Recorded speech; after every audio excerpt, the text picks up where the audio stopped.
The days are long. The days are long, but the years are short. When you're a new parent, you spend most of your time walking around dazed and confused. You're like, all right, all right, all right.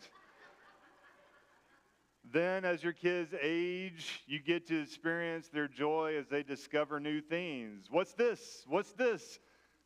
And it's exhilarating, and you feel like you have plenty of time, but then you blink, and they're graduating elementary school, and then you're just hanging on for dear life to survive middle school. And before you know it, they've graduated high school, and they've moved out. And you think, as you see them or drop them off, or you see them leave, or you drop them off at college, you think, are they ready? Did I tell them everything they needed to know? I'm going to go ahead and answer that for you today. No, you didn't. You probably forgot something. You probably forgot a few essentials, and I want you to hear that's understandable. You know why? Because you were busy parenting. And parenting is hard, messy work. And today, says the mom of 3 kids walking in, perfect time. Today we're going to be talking about that tension that we all feel, not just in parenting, but in general, but specifically parenting, that tension between the real and the ideal. Because there is this ideal version of what parenting should be, and there's this pressure that we put on ourselves to be perfect parents. But let's get real. There are no perfect parents. Because there are no perfect families. Because there are no perfect kids. Except yours. There are no perfect parents, but there is a perfect Savior. And that's the good news that we share today. It's the good news we share every day. The Bible teaches that you don't have to be perfect in anything that you do, because Jesus was perfect in everything that he did. And for those of us who believe in Jesus as our Savior, we have the promise from God's Word, from the Bible, that even though we mess up, even though we fail, even though we sin, God still loves us. And God will never abandon us. You are not alone, no matter where you're at in your parenting or non-parenting journey. It's important to remember as parents that you are not alone, because sometimes being a parent is very isolating. And there are times where you feel like you can't do anything right. And your kids will be the first ones to tell you that. But if you don't hear anything else today, if you don't hear anything else during the entire parenting sermon series, this is one truth I want you to hear clearly from Hebrews 13. God himself has said, I will never leave you nor abandon you. Therefore, we can boldly say, the Lord is my helper. So God can be your helper during your parenting journey. And that's what we're going to be talking about over the next few weeks. We're going to be covering some basic reminders of best practices. I mean, the sermon series is titled Parenting in the 21st Century. But more importantly, I hope that we're able to offer encouragement to you that you do not have to navigate this adventure called parenting by yourself. So where should we start? Well, let's get back to that uncomfortable tension between the real and the ideal. For discussion of parenting to be relevant, we must consider and we must talk about what people are really going through. The ideal of the perfect nuclear family, where there is a man and a woman that stay married together their entire lives, and there's 2.5 kids, and there's a dog, that dream, that image, that died a long time ago, back when that show was canceled, if it ever existed in the first place. So let's keep it real. Let's commit to not just in the next couple of weeks for our parenting series, but always let's be real with our struggles as we go through this life, because the Bible's real. For anybody that reads the Bible, it shouldn't shock you that, it's way worse than we think it is, because when you look to illustrations of real-world family dysfunction, there's no better collection of stories than the Bible. The Old Testament is full of story after story of disasters. I mean, think about it. The first family, Adam and Eve, they were a disaster. Before they even became parents, before they had kids, they sinned. Sin entered the world because of their poor choices. And what did they do? They immediately started blaming each other. They turned on each other. And then when they finally had kids, what do we know about their children? Not much. We just know that one son killed his brother. It's not a very good track record, and that's how it begins. And then it's just off to the races, off to the human races of story after story after story of families just like us, doing a different time and different places, true, but making mistakes. It's almost every single Old Testament story involving family is bad. In fact, I would say most of them are horrible. Now, I want to be clear. That's how you know the Bible is true. Because it's keeping it real. Because they do share the good, the bad, and the ugly. If they only shared picture-perfect, filterized versions of the truth, you would be skeptical that it's real. But because it is so real, because it is so transparent, because it is so messy, we can take confidence that it is real. And I do think it's very, very quickly, let me tell you, when you read the Old Testament or read these stories, there is a difference between what the Bible is describing and what the Bible is prescribing. You know that, please. And so you go through the Old Testament and you're saying, hey, I can relate to this. And then you get to the New Testament. The authors of the New Testament who had read the Old Testament and was familiar with their messiness, they set out to paint a picture of what could be the ideal for the family. They kept it real, but they painted a picture of the ideal. And this shouldn't surprise us. Because the gospel itself doesn't begin with, once upon a time, long, long ago, when the world was perfect and everybody did everything they should do, and they always did the right thing. That's not how the gospel begins. The gospel begins in Romans 5:8. But this is how God proves his love for us, that while we were still sinners, messy, imperfect, ugly, horrible sinners, Christ died for us. The Bible assumes sin.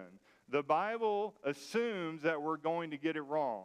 And the gospel assumes and is honest with the real, but it's always pointing us to the ideal. And so that's what I want you to remember. As we discuss some of these best parenting practices, I'm going to keep it real. And when I do, and it's going to start today, it's going to make some of you uncomfortable. Because we're going to be talking about some of the mistakes you've already made.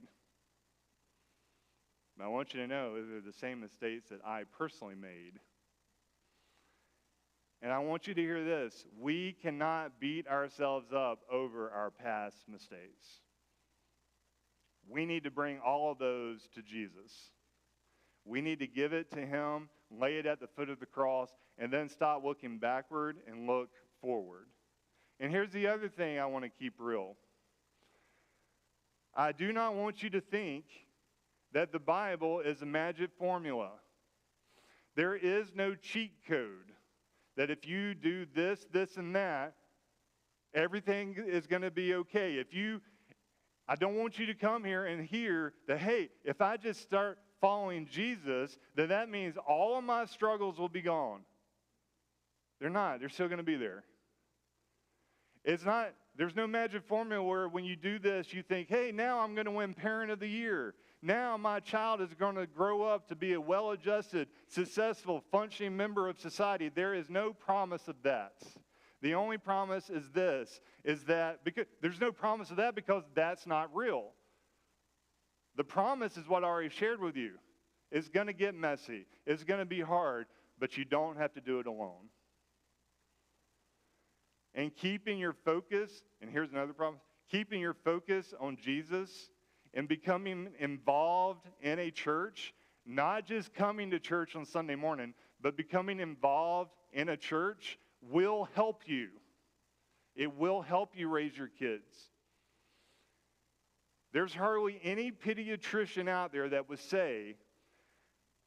would not say that healthy child development should be holistic. Every one of them agrees that. To develop a healthy child, it needs to be holistic. You need to have a holistic approach. And as parents, we do our best to make sure that our kids are well fed, and we do our best to make sure that they're involved in lots of sports and lots of activities. We do that for our children's physical development. And then if we're fortunate enough, we make sure that we live in the best school district so our kids can go to the best schools, and then we do that so that our kids can develop mentally.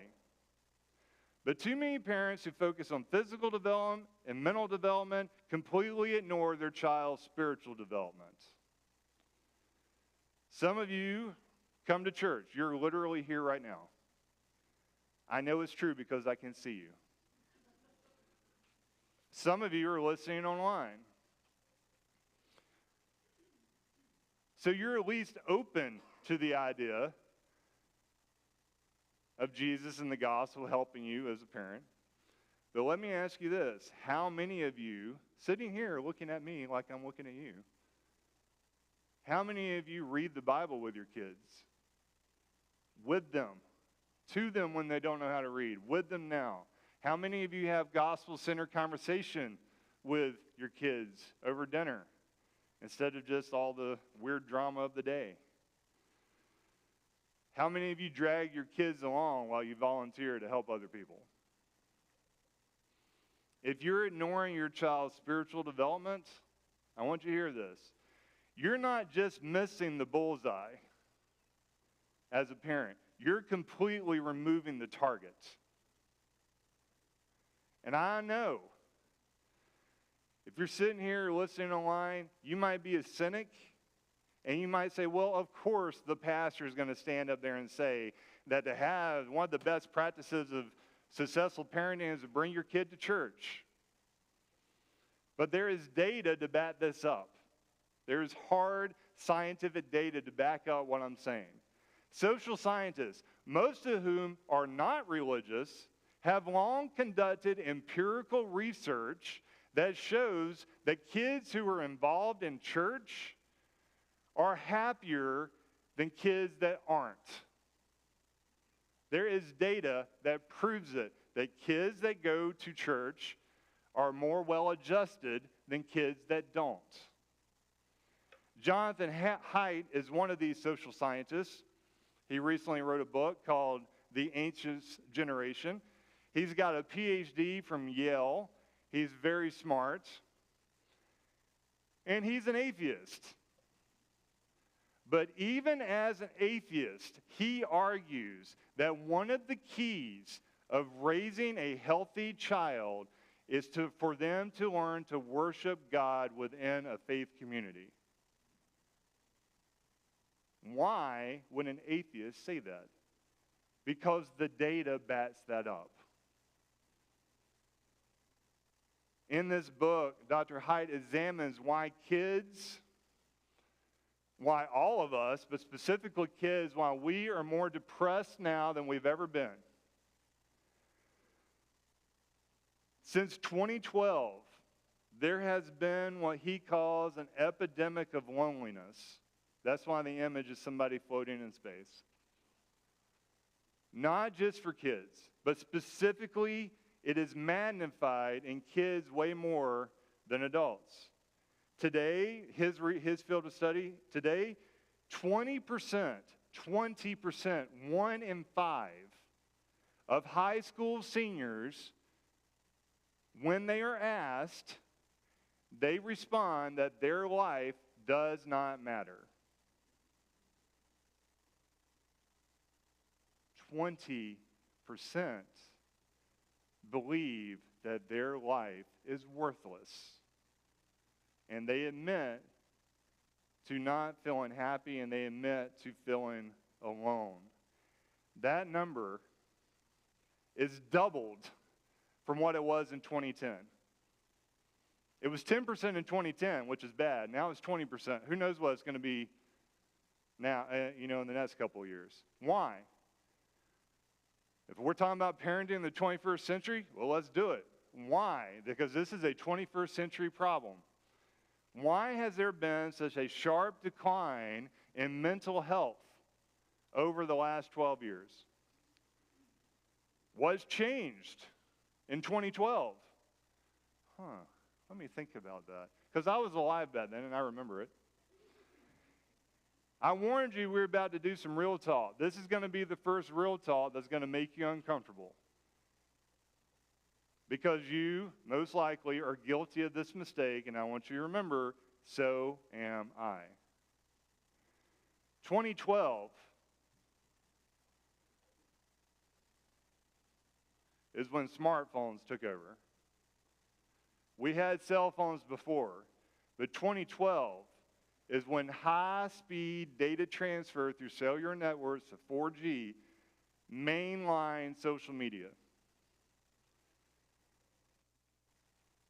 And I want you to hear this before I go any further. I am speaking to you using an iPad. I just held up a phone. I'm the one that put together the slideshow. I am pro-technology. I grew up in the 80s. Come on. Of course I was pro-technology. We had the best technology. I'm still pro-technology. I'm still pro-smartphone. Because if it was not for texting, I would have no idea how my son is doing in college. Because he's certainly not going to call us because he hates talking on the phone. And don't we all really? Smartphones are not inherently evil. They're not. They are a tool. Nothing more, nothing less. Tools, when they're used correctly, like a hammer, can build something. But you can also use that same hammer to destroy something. Same thing.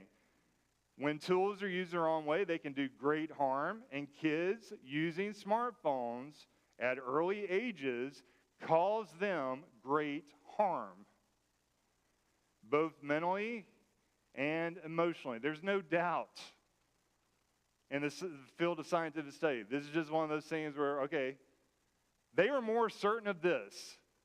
I'm about to get controversial here.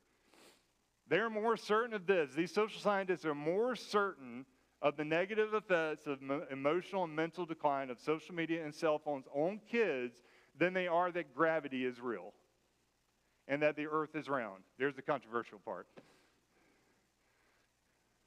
If you're one of those people, let's talk. I kid, I'm just joking.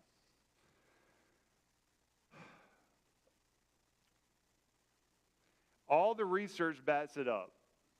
But you don't have to read a book. Let's be honest. Let's be real. You don't have to read a book to see all the research. You know. You intuitively know that these are not good for kids.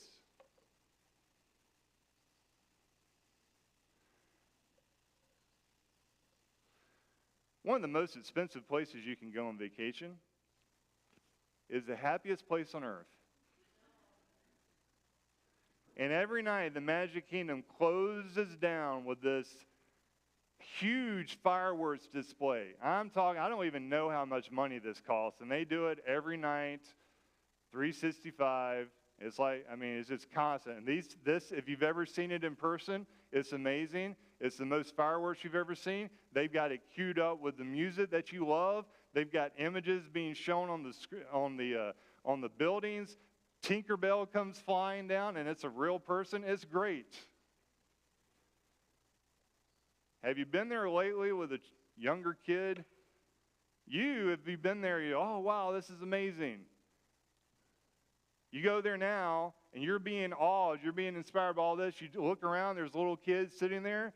They're not watching the fireworks. They're doing this. And if Disney can't get their attention spending thousands upon thousands of dollars, how much harder is it for everybody else?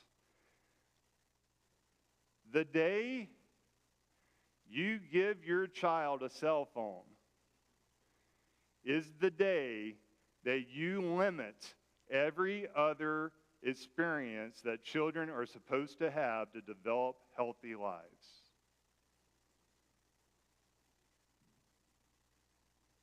The day you give it to them, you're cutting down their healthy experience by 70%,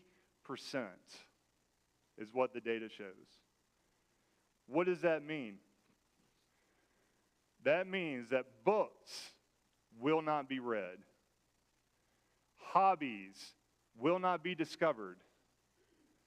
Scars won't be earned by playing outside. Healthy relationship boundaries will not be developed. And God will not be worshiped. I heard someone share recently the single greatest threat to your spiritual development is your phone. I don't know if I agree with that 100%, but the guy makes a compelling argument. If you have a smartphone, you've been guilty of this. Remember, I told you we're going to keep it real. You're spending time with someone that you love. Maybe it's your kid, the most important person in your life. You picked them up from school. They're telling you about their day. And the younger the child is, the more incoherent that story is going to be. And it's going on, and you're listening, and you're doing good. And then your phone starts buzzing. And you know, I don't even have to finish the story. You know what you do. You look at your phone. You might just glance at it. But even by glancing at the phone while your kid is telling you this story of their day, you're sending them a very clear message that whatever is on that phone is more important than them. I know that's harsh. I know that might hurt. But that doesn't make it less true. That's how the phone is spiritually detrimental to us. It's the same thing. If God is our Heavenly Father and we have a relationship to Him, think about parents. You love it when your kids talk to you. Our Heavenly Father loves it when we talk to Him. And when we sit down and we're reading Scripture and we're getting ready to pray and we're trying to focus, and then we get distracted because the phone is buzzing. Because the phone is designed to trap you in a cycle of stimulus and response. It's very, very good. The people that designed it know what they're doing. That's why Apple is worth however much they're worth. But the Bible tells us very clearly in Psalm 46:10, to connect with God, we must be still and know that He is God. But how can we be still when the algorithm keeps showing us stuff that it knows that we want to see? The short answer is we can't. And I want to make sure you're hearing what I'm saying. I'm not condemning, I'm saying one more time, I'm not condemning smartphones. They are not going away. They're here, and they're going to stay here. They're the concept of not having them at all, I don't know how that's going to happen. They are a vital part of life in the 21st century. But remember how we started this. We're not going to let the real distract us from the ideal. We're going to acknowledge the real and then aim for the ideal. We've acknowledged the real. We're addicted to our phones. That's the first step, everybody. That's the first step. You have to admit you have a problem. Ask any addict, they'll tell you. But we've acknowledged the real, but now we have to focus on the ideal and ask ourselves, for the sake of our kids and for the sake of us as their parents, how can we be better? How can we limit the negative effects of this awesome technology? Well, obviously, it starts with just some common sense practices. If you've already given your child a smartphone or a tablet, you probably have already opened Pandora's box. And there's no going back. There's just not. Now maybe you're the 0.001% where your child is completely compliant, and you tell them, hey, give me back that phone that you use all the time, and they go, sure. Probably not going to happen. So, knowing that they still have it, we have to put up safety rails. We have to put up guardrails. Obviously, there are programs that allow you to track what your child does on their phone. That's a no-brainer. There's software that allows you to limit their access to certain websites or apps and limit screen time. That's a no-brainer. But that's not enough. Because here, if you just want one piece of practical advice to take home with you, don't let your kid take their cell phone to bed. Why do they need it in their bedroom? I had cable in my bedroom growing up, and I know the bad things that's on cable. Why in the world would you do something that's even worse? They don't need it in their bedroom. The phone needs to be charged anyway, so why not have a central location in your house where everybody puts their phone? You can even lock it up if you want to, like the schools do. And here's the other challenge, parent. Why don't you do the same thing? Do you really need it in the middle of the night? Probably not. You said, but my phone is my alarm. Guess what? They have these inventions called alarm clocks. I'm pretty sure most of us know how they work because they are easier to program than a VCR clock. Maybe you say, well, that's too extreme. Well, if you can't do that. Well, at least do this. As a family, commit to not having your phone during dinner. And I'm not just talking about in your pocket, because what happens? You can still feel it vibrate. Put your phone away, go to the table, sit there, and talk to each other while you eat. Because we know this as parents. We must model appropriate behavior for our kids. We know that. That's why we don't do all the things we want to do. Because we know we shouldn't do that because our kids are watching, and the kids are always watching. And why is it that the kids are constantly like, I model this good behavior. They never do that. They do the one time I mess up about the one thing. That one time I said that one word. I'm talking about stupid, because stupid apparently is a bad word. I didn't know that.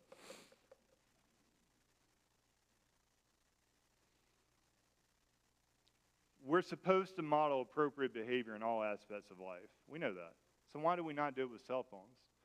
The next time your phone buzzes while your child is telling you a story about their day, don't look at it. Let them finish their story. You say, but what if it's important? What if it is? What's the absolute worst message you can get? Somebody died. Guess what? They're still going to be dead.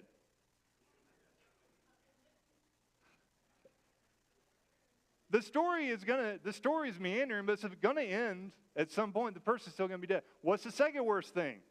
Somebody's in the hospital. Your other kid has an emergency. They're not going to text that. They're going to call you.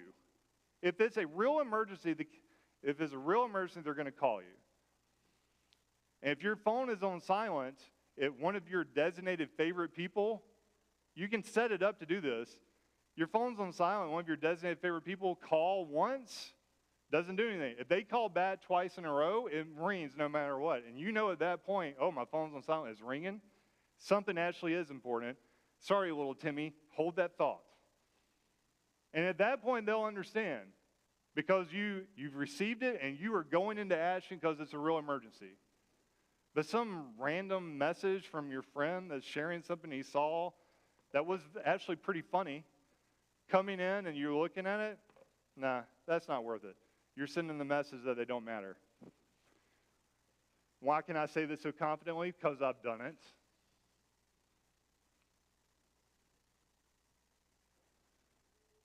In my moments of melancholy, as Logan's been in school as an empty nester, You know what I find myself thinking about? All the mistakes I made and all the things I didn't do. All the conversations we didn't have. So, I know what I'm talking about. But just because I made those mistakes, just because you made those mistakes, doesn't mean we should continue making those mistakes. We've been real, now let's point at the ideal. Parenting is, first and foremost, preparing our children for the future. It requires us to cast a compelling vision for their future and to show them what it could be, the ideal of what their future could be, what their future should be, regardless of what poor choices we've made and where our lives are. As parents or grandparents, as aunts or uncles, as anyone who feels the responsibility of equipping children for life, we need to cast a vision for our kids of the ideal. And make no mistake, it should be a holistic vision. We should encourage them to make better decisions than we did. Academically, financially, relationally, and yes, spiritually. And here's more good news for you. If you are feeling defeated at all, I've already shared the best news, the gospel, that Jesus still died for you, that you're still accepted in Christ. But here's some more good news, from practical news. If you're feeling defeated because of all the mistakes you've made, you can leverage those mistakes to help your kids avoid making them. And for your kids to turn out better than you did. Isn't that what you want as a parent? For them to turn out better than you did? That's what I want. That's what I've been talking about. We acknowledge the real, but then we strive for the ideal. We don't, just because it's hard, we don't give up on the ideal. You want to know why? Because the ideal did not give up on us. Jesus did not give up on us. Jesus will not give up on you. One of Jesus' best friends, John, when he was an old man, he was sharing his experience with Jesus. And you can find this in the first chapter of the Gospel of John. He said, you know what? Jesus was awesome. He camped out with us. He hung out with us. He dwelt among us. He did not send us more rules and regulations because he knew that rules and regulations is not what not what we needed. Jesus gave us what we needed. He gave us himself. He became one of us. He navigated our reality with us, alongside of us, and he showed us in human form what the ideal could be. And the whole time Jesus was with us, this is what John says, he kept a balance of grace and truth. Jesus he never dumbed down the truth to make us feel better about ourselves. But at the same time, he never turned down the grace because he knew how messed up we really are. That's the kind of person. No, that's the kind of parent I want to be. A parent who is full of truth and grace. Let's pray.